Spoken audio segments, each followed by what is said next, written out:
So now let's look out the next solution we need to find out, and that is forecasting of everyday travelers. Okay, forecasting. Now let's go back to this and let's create a new chart. And so that's the sheet, and we name it as forecasting. Forecasting, and okay, perfectly all right. Now in this forecasting part, what are we going to do is we are going to have people traveling daily. That means a day level. We put a date into this column and count. So number of records here, right? We'll be taking up this at day level, but this day level, so we need to take an exact dates, right? Because we cannot do the forecasting on things based on this. So we need to take an exact dates, that too in ascending order. So what we're going to do is we're going to take more custom exact dates, Jan 17, April, and etc. in 19, right? So this is how it looks, fine, because the data is so large that it needs to go in a very crispy manner. Now we need to forecast. So what is forecasting technically? So first we'll understand what is forecasting, then we see that can we forecast on these things? Can we do our forecasting on these points? Right? So let's go back to our slides and we check out forecasting now.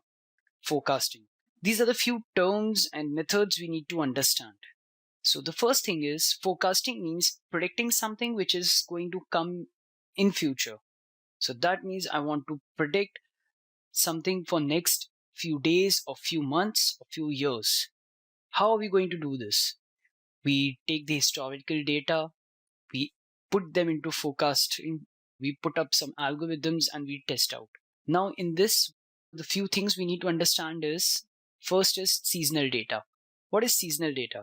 So seasonal data is like, so let's say in the there's a cycle which is being showed, a cycle such as which is like every January the possibilities of these particular thing happens. So it is going seasonal ways, in a seasonal pattern. It shows you a good ups and downs graph, etc.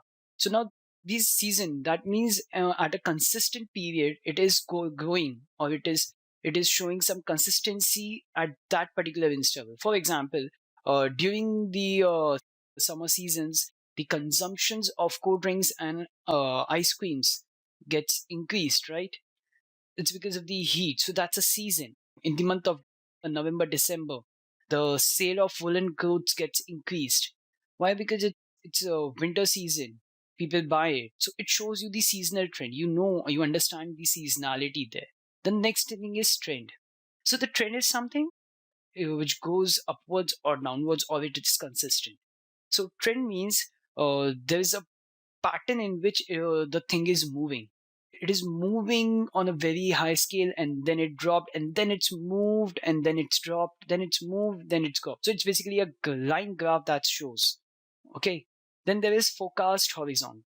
Forecast horizon is nothing but a value till which we need to do our forecasting.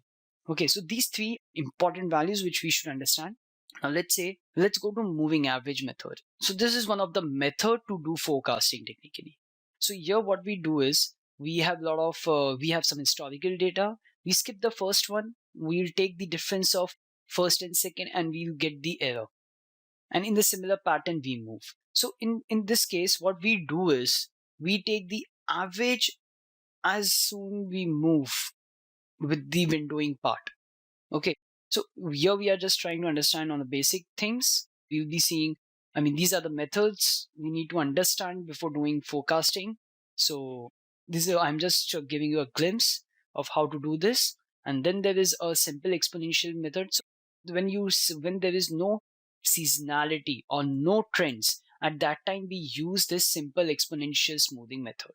Okay, now let's say our data has seasonality, all our data has trends. So at that instant, we use halt exponential smoothing. Now, Let's say our data contains both the thing, then we use hot winter exponential smoothing. There were other methods as well for doing forecasting, such as ARIMA X13. Then there is tempt exponential smoothing. So all these are the different ways of doing forecasting. Now, basically, what we do is we check out the autocorrelations, we do differencing, we remove seasonality if the data contains the seasonality, because we don't want to predict on the basis of seasonality. We want to predict on the basis of trends. So these things matters while doing forecasting. So let's do the forecasting in Tableau and understand how we do it.